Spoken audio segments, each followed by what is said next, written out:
जय हिंद दोस्तों, कैसे हैं आप सब। देखिए, यूपी पुलिस कांस्टेबल की वैकेंसी बहुत जल्द आपके सामने होने वाली है। सबसे बढ़िया बात यह है कि इस बार आपको इतने सारे चांसेस मिल रहे हैं। यूपी पुलिस एसआई, अभी कांस्टेबल के लोग ट्रेनिंग कर रहे हैं। एसआई, उसके बाद एसआई की वैकेंसी है, पेपर है आपका मार्च में। उसके बाद होमगार्ड की वैकेंसी आ गई है। उसके बाद यूपी पुलिस कांस्टेबल की वैकेंसी आ गई है।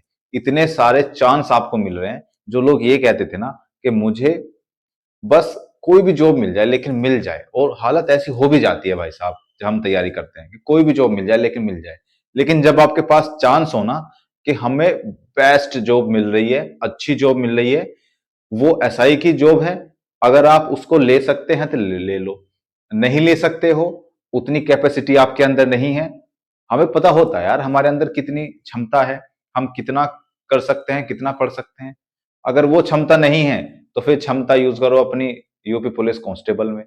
अगर उतनी भी क्षमता नहीं है तो प्रयोग करो उसको फिर यूपी होमगार्ड में। मतलब हर वर्ग के लोगों के लिए नौकरी है। जो बहुत अच्छा पढ़ सकते हैं वो भी एसआई बन सकते हैं, जो उससे कम पढ़ सकते हैं वो कांस्टेबल बन सकते हैं, जो उनसे भी कम पढ़ सकते हैं वो होमगार्ड बन सकते हैं। अब इससे ज्यादा और क्या लोगे यार। तीनों वैकेंसी एक ही समय पर, इससे बढ़िया अपॉर्चुनिटी कभी, ये मुझे लगता नहीं कि हिस्ट्री में कभी ऐसा हुआ होगा कि तीनों जो अपॉर्चुनिटी है एक ही टाइम पे आपको मिल रही है। अब आपके ऊपर निर्भर है कि भाई आप क्या बनना चाहते हैं। देखो, यहां जीरो कोई नहीं होता, यहां सब हीरो होते हैं। बस फर्क क्या है, हमें अपने दिमाग को यूज करने का फर्क है कि हम दिमाग को किस तरीके से यूज करते हैं। हम अपने आप को हीरो मानते हैं कि जीरो मानते हैं, उस पर भी तो बहुत ज्यादा डिपेंड करता है। हम मान रहे हैं कि हमसे तो तैयारी होगी नहीं यार, हमारे बस की कहाँ एसआई बनना है। अरे आप ही एसआई बनोगे। बस आप ये मानो तो सही कि मेरे मैं कितनी पढ़ सकता हूं, मैं कितना फोकस कर सकता हूं। अगर आपने ठान लिया तो आप एसआई तो क्या कुछ भी निकाल लोगे यार। एसआई कोई बहुत बड़ी चीज है? कुछ भी नहीं है। सबसे बड़ी बात तो यह है कि एक ही पेपर होता है, और सबसे बड़ी बात कांस्टेबल में भी एक ही पेपर होगा। अपनी क्षमता पहचानो। और अब कंफ्यूज देखो, एज की भी बात है। इसमें बहुत सारे लोगों को ये लग रहा है कि एज इसमें बढ़ेगी कि नहीं बढ़ेगी, एज रिलैक्सेशन मिलेगा कि नहीं मिलेगा। देखो 99% मैं बिल्कुल श्योर नहीं कहता हूं, लेकिन इस चैनल पर जो चीजें बताई जाती हैं वो चीजें 99.99% सही और वेल इनपुट आता है तभी बताई जाती है, वरना नहीं बताई जाती। तो जहां तक मुझे लगता है और जहां तक मुझे चीजें पता चली हैं कि आपकी जो एज रिलैक्सेशन है वो मिलने की पूरी पूरी संभावना है। पूरी पूरी संभावना है। अब अगर ये बात बोल रहे हैं तो फिर आप समझ जाइए कि क्या होने वाला है, और नोटिफिकेशन बहुत जल्द आने वाला है। तो अब आप मुझे ये बताइए कि जो लोग एसआई की तैयारी कर रहे हैं वो इस भ्रम में मत पड़ जाना कि यूपी पुलिस कांस्टेबल का भी एग्जाम आ रहा है, अगर ये पास नहीं हुआ तो मैं यूपी पुलिस कांस्टेबल का एग्जाम दे लूंगा। इस सोच में ये डाउट अपने दिमाग में ऑप्शन बी कभी मत लेके आना भाई साहब, कभी मत लेके आना। बस ये सोचना अगर मैं तैयारी कर रहा हूं ना एसआई की, और अच्छे ढंग से कर रहा हूं, तो मैं एसआई ही बनूंगा। यूपी पुलिस कांस्टेबल को एसआई बनने में 15-20 साल लग जाते हैं। आप 15-20 साल का अंतर केवल 3 महीनों में समाप्त कर सकते हैं। ये जो 3 महीने आपके पास हैं, अंतर समाप्त हो जाएगा 20 सालों का, याद रखना।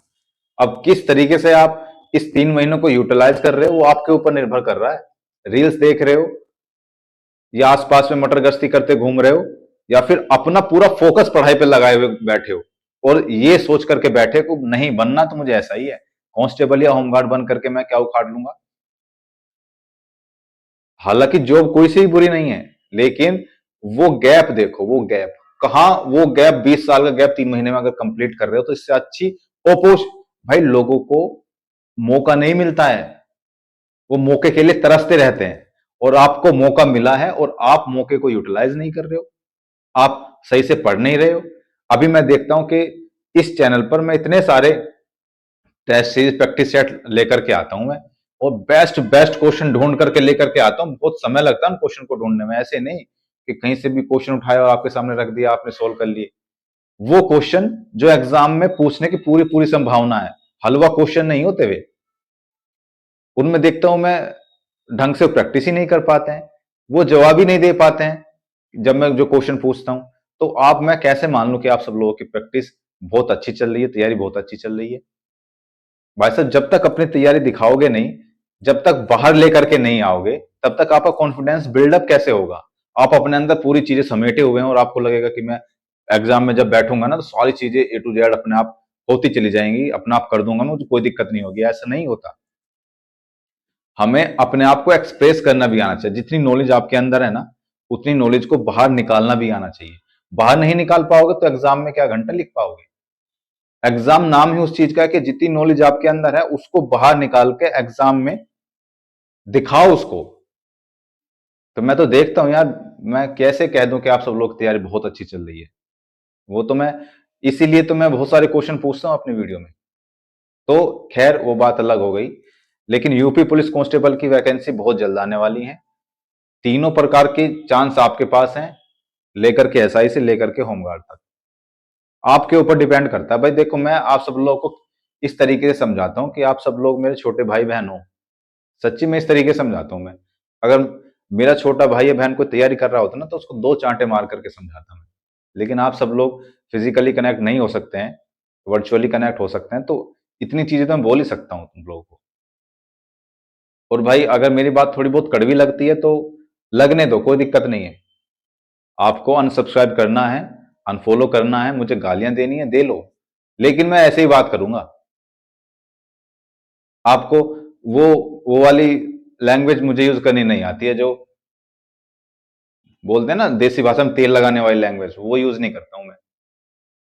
अगर आपको अच्छी लगती है तो ठीक है, लेकिन मेरी कोशिश यही है कि मैं आप सब लोगों को एक सही डायरेक्शन दिखाऊं। और भाई एसआई में और कांस्टेबल में और होमगार्ड में तो आप सबको पता ही है कितना अंतर है। तो कोशिश करो कि एसआई, कोशिश नहीं एसआई ही बनो।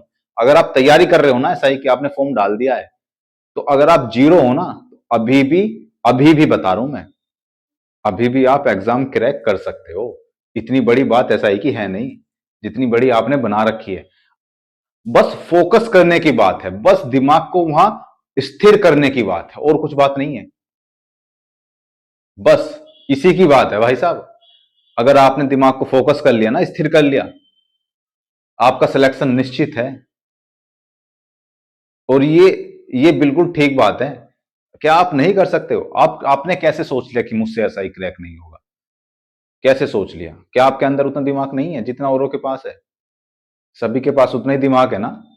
फर्क कहां आता है? वो सिलेक्ट हो गया, आप सिलेक्ट नहीं हुए, फर्क कहां आया? मैं बताता हूं कहां आता है। फर्क आता है उसके फोकस पर, फर्क आता है उसकी लगन पर कि वो सच में उस जॉब को पाना चाहता है कि नहीं। फर्क आता है कि उसके पास ऑप्शन बी नहीं है। आपके पास अगर दिमाग में ऑप्शन बी होगा तो आपकी पढ़ाई ढीली पड़ जाएगी। उसके पास ऑप्शन बी नहीं है। उसके पास केवल एक ही ऑप्शन है और वो यही है, चाहे उसे 15 घंटे भी क्यों ना पढ़ना पड़े। यहां फर्क आता है। फर्क आता है कि वो सब कुछ भूल गया अपनी पढ़ाई को लेकर के, कि केवल पढ़ना है और कुछ नहीं मुझे। भाड़ में जाए इस पूरी दुनिया, भाड़ में जाए सारी चीजें, भाड़ में जाए मोबाइल, भाड़ में जाए रील्स, भाड़ में जाए रिश्तेदारी, भाड़ में जाए फंक्शन, भाड़ में जाए शादियां। मुझे जब तक मेरे पास ये जॉब नहीं होगी मुझे कोई पूछने वाला नहीं है। उसको ये पता है। जो आप में और उसमें डिफरेंस पैदा करता है वो यही चीजें हैं। सिलेक्शन लेने वाला बंदा कभी ये नहीं कि बाइक उठाई, चाबी और लगा देके स्टार्ट करके चल दिए भाई साहब घूमने के लिए, आज वहां जा रहे हैं, आज वहां जा रहे हैं। लड़ना पड़ जाता है कभी कभी तो घर वालों से, जो कहते हैं कि आज हमारा ये काम कर दे, अब ये काम कर दे, अब ये काम कर दे। और वो बंदा सिलेक्ट होता है जो ये कहता है कि मुझे पढ़ने का समय दो, मुझे टाइम दो। वो लड़ जाता है घर वालों से, चाहे कुछ भी हो। ये सब तो नाराजगी बाद में सब समाप्त हो जाती है, एक बार नौकरी लग जाती है तो उसी का सिलेक्शन होता है। तो ये आपके ऊपर निर्भर है अब किस तरीके से आप उस समय को, ये जो समय चल रहा है, इसको यूटिलाइज करेंगे। बाकी तो आप लोग मुझसे भी ज्यादा समझदार हो यार। आप लोग पढ़ रहे हो इस टाइम पे, पढ़ने वाले की क्या कंडीशन होनी चाहिए और आपकी कंडीशन क्या है, अब तक जिसका सिलेक्शन होना होगा ना वो क्लियर हो चुका है कि किसका सिलेक्शन होगा। अगर आपको उस लिस्ट में अपना नाम लेकर के आना है ना, उस लिस्ट में, तो ये जो चीजें मैंने बताई है ना, कि फोकस सारा का सारा सिर्फ और सिर्फ पढ़ाई पर लगा दो, बुक्स पर लगा दो, बाकी सब चीज भाड़ में जाए यार। सब चीज, ये जितनी भी आसपास की चीजें हैं ना, सब पीछे पीछे घूमेंगी जब नौकरी लग जाएगी। और नहीं लगी ना तो जो पास में है ना, जिसको तुम अभी बटोरने की कोशिश कर रहे हो, जिसको अपने पास रखने की कोशिश कर रहे हो, वो भी छूट के चली जाएगी। याद रखना मैं किसकी बात कर रहा हूं, समझ तो गए होगे। खैर, सब दूर किनारा कर लेते हैं, कोई पास में नहीं होता। ये सब काल्पनिक चीजें हैं कि हम हमेशा पास साथ रहेंगे, हमेशा ये कर लेंगे वो कर लेंगे।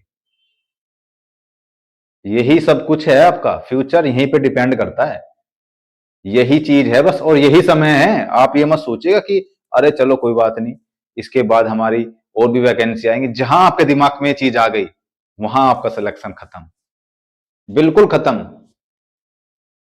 तो भैया, तीनों फॉर्मेट में आपकी वैकेंसी आ रही है। फिर से बता रहा हूं, कैसे किसमें सिलेक्शन लेना है आप पर डिपेंड करता है। होमगार्ड बनना है कि एसआई बनना है। फिर से बता रहा हूं, 20 साल लग जाते हैं कांस्टेबल से एसआई बनने तक में। सफर बहुत लंबा होता है, और बहुत लोग तो बन भी नहीं पाते हैं। तो आपको क्या चाहिए अपने हाथ में? कंधे पे तो स्टार चाहिए, या फिर होमगार्ड वाली वर्दी चाहिए, या फिर कांस्टेबल वाली वर्दी चाहिए? आप खुद डिसाइड करिए।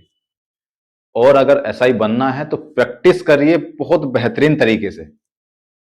मैं नीचे डिस्क्रिप्शन में लिंक दे रहा हूं पूरी प्लेलिस्ट का।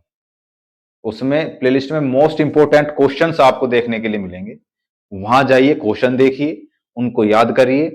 3 महीने तक ऐसे ही चलेंगे, और इतने क्वेश्चन दे दूंगा, इतने क्वेश्चन दे दूंगा कि अगर आपने वो सारे कर लिए ना, तो धुआं उठा दोगे एग्जाम में। धुआं, जहां से जो क्वेश्चन पूछे जाते हैं बस उन्हीं को पढ़ा रहा हूं, उन्हीं को बता रहा हूं। आलतू फालतू की चीजें नहीं। दिमाग में मुझे पता है कि तुम्हारी मेमोरी जबरदस्ती भरनी नहीं है मुझे, सिर्फ सेलेक्टेड चीजें। जाकर के देखना उन वीडियोस को। और मैं इसलिए नहीं कह रहा हूं कि मुझे उस आपसे कुछ लालच, कुछ नहीं। बस मैं चाहता हूं कि आपका सिलेक्शन हो जाए किसी तरीके से। मुझे भी उस चीज की खुशी होती है कि अगर मेरी वजह से एक बंदे का भी सिलेक्शन हो गया ना, एक का भी, तो मैं अपने आप को बहुत लकी फील करूंगा। इसलिए बस वो सारी चीजें करता हूं, बहुत मेहनत करके क्वेश्चन पिकअप करता हूं, बहुत क्वेश्चन ढूंढ करके, कई सारी किताबों से क्वेश्चन ढूंढ करके लेकर के आपके सामने आता हूं। तो भाई, फिर से कह रहा हूं, पढ़ने पे ध्यान दो यार, ये सारी चीजें छोड़ो। कांस्टेबल वालों के लिए खुशखबरी है, जो लोग यूपीएसआई का फॉर्म नहीं डाल सकते, जिनकी एज का कुछ मैटर है, वो कांस्टेबल का फॉर्म अपना तैयार रहे। और जिन्होंने एसआई का फॉर्म डाल दिया, वो केवल एसआई पर ही ध्यान दे, कांस्टेबल पर ध्यान मत देना। चाहे कांस्टेबल की 1 लाख वैकेंसी आ जाए, एसआई पर ही ध्यान देना। समझ आ गई बात? एसआई बनो, कंधे पे 2 स्टार लगाओ, और अपना फ्री हो। ये बेरोजगारी का जो ठप्पा पीछे पीछे दौड़ रहा है ना, उसको दूर करो। कब तक झेलोगे यार? अब तो शर्म आती होगी ना, सभी को आती है। आपके साथ जितने भी लोग पढ़ रहे हैं ना, तैयारी कर रहे हैं, सभी की कंडीशन आपके जैसी ही है। ये मत सोचना मेरी कंडीशन बहुत ज्यादा खराब है, मुझे जॉब की बहुत ज्यादा जरूरत। सबको जरूरत है, और सब जी जान से लग रहे हैं। अगर आप नहीं लग रहे हैं तो आप पीछे हैं। तो मेरे भाई, जी जान लगा दो यार अब के, नौकरी ले लो, क्योंकि यही आपका उद्धार कर सकती है। बाकी सारी चीजें अगर ये सोचो ना, खेती कर लेंगे, पिताजी का व्यापार है वो संभाल लेंगे, या कहीं प्राइवेट नौकरी कर लेंगे, नहीं हुआ तो मैं इससे ज्यादा और क्या करूं, मैं इससे ज्यादा और क्या पढ़ूं, इतना तो पढ़ रहा हूं मैं, इतनी तो चीजें याद कर रहा हूं मैं।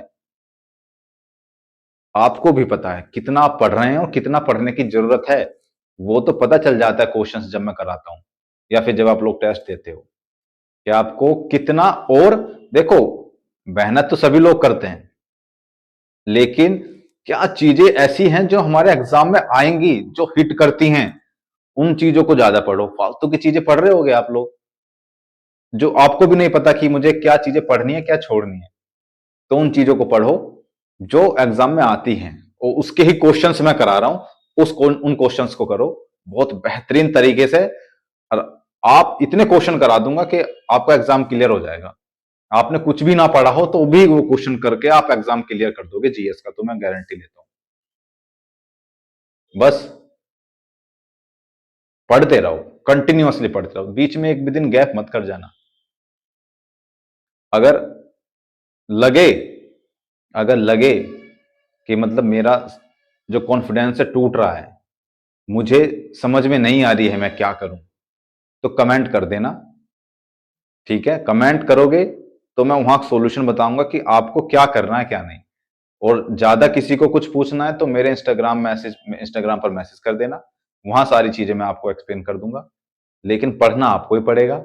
मैं सिर्फ बता सकता हूं, मैं सिर्फ सही डायरेक्शन दिखा सकता हूं, आपको चीजों का ज्ञान करा सकता हूं, बाकी पढ़ना तो आपको ही पड़ेगा, आपके अलावा कोई नहीं पढ़ सकता। एक चीज बहुत बढ़िया लगती थी जब मैं पढ़ता था, तो मेरे जो घर वाले थे वो हमेशा कुछ ना कुछ काम बताते रहते थे। तो मैंने अपने दिमाग में सिर्फ एक चीज ठान रखी थी कि भाई ये जो और काम है ना, ये तो कोई और भी कर सकता है मेरे अलावा, कोई और भी कर सकता है।